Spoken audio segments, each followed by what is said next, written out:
Orlando Pirates, the champions of the Carling Knockout, vis-a-vis the Carling Knockout All-Stars.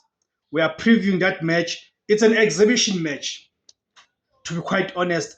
As you know that this match is a match that takes place between the winners of the Carling Knockout competition and the all-star team that is voted by the supporters.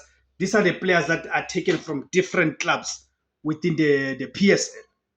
And we know that Orlando Pirates are going to this match without 9 of their players who are in the Bafana Bafana national team, preparing for the AFCON, which is starting on the 21st of December. And I hope everyone is looking forward to that match. But before that, Bafana Bafana will be playing a friendly match to send them off on the 16th of December at Dobsonville Stadium against Ghana. Okay, so let's preview